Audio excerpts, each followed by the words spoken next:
Cape Ann. You may know it for its quaint shops or rocky beaches, but what you may not know is the important industrial history that lies behind it. Up until 1984, Cape Ann had a variety of industries, and many had their raw materials shipped by rail. But one event contributed to the entire downfall of freight service on the island. Keep watching to find out. The railroad has played a major role on Cape Ann for years, but now, in 2022, only passenger rail serves the area from Gloucester to Rockport. Why is this? Retired MBTA engineer Alan McMillan tells us that in the early 1900s, freight business was fairly steady here. The fishing industry in Gloucester shipped all their frozen fish out by rail.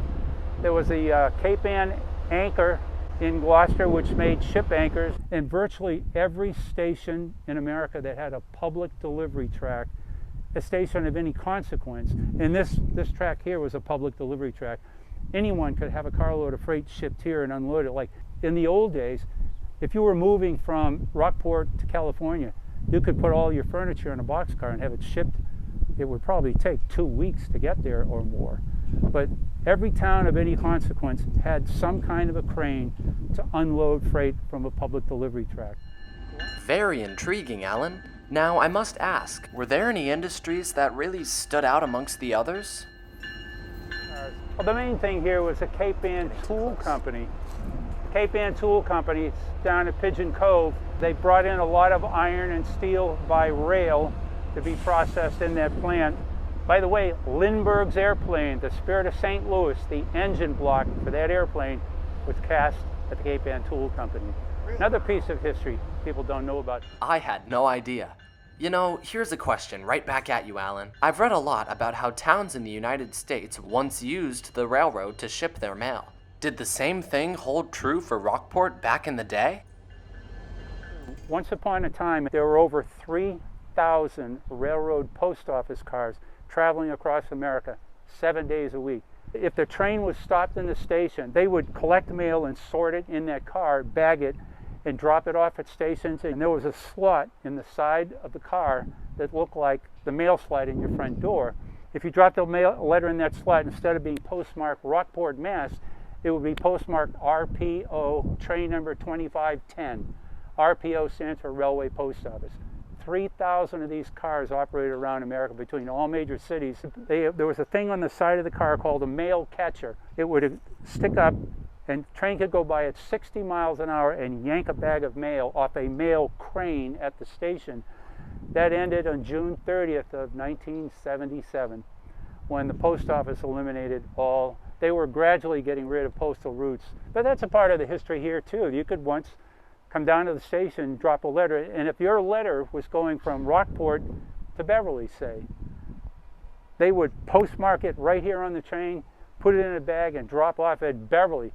Whoever you were sending the mail to from Rockport, if you mailed it on the train here, it was delivered the same day in Beverly, or any town between here and Boston.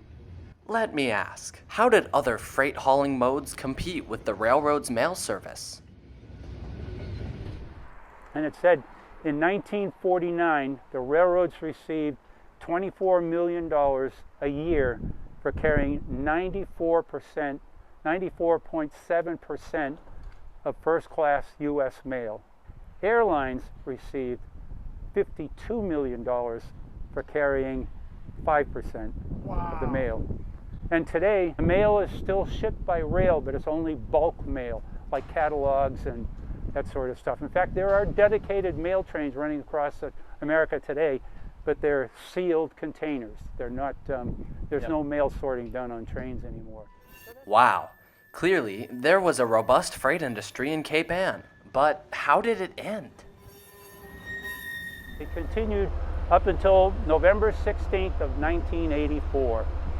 On that fateful day, and I was driving trains then, I had driven a train to Ipswich that day, the Beverly-Salem drawbridge. The swing span on the drawbridge over the Danvers River is steel, but the approach trestles on both sides back then were wood, and the bridge caught fire. 1,000 feet of trestle burned down. There were 2 passenger trains on the north side of the bridge, and there were 4 freight cars, 2 in Gloucester and 2 in Newburyport, and they were all marooned now on the north side of the bridge. It took 13 months from November 16th of 1984 till December of 1985 to build a new bridge. Since they built a new bridge, there has never been a freight train come north. All the fishing companies in Gloucester wanted the rail service kept. Sweetheart Plastics in Newburyport wanted rail service kept. Two places in Gloucester that loaded fish by rail, and there was also a public delivery track where people got things like washing machines and refrigerators by rail and could unload them, but that all ended with the burning of the Beverly-Salem drawbridge. In time, the bridge was repaired, and it continues to function in the same manner since it was built. Unlike the nearby Gloucester drawbridge, which lifts, the Beverly drawbridge is a deck plate girder bridge, which spins 180 degrees to allow for the flow of boat traffic.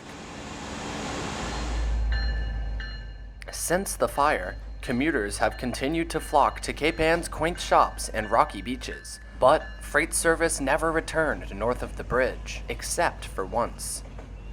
When the new bridge was built, they were training Guilford Transportation Industries engine crews how to go over that bridge in case they needed to, but there never was any business. There's not been a freight train. And now, sadly, instead of rail, trucks haul all of the heavy goods and frozen fish to and from Gloucester and Rockport.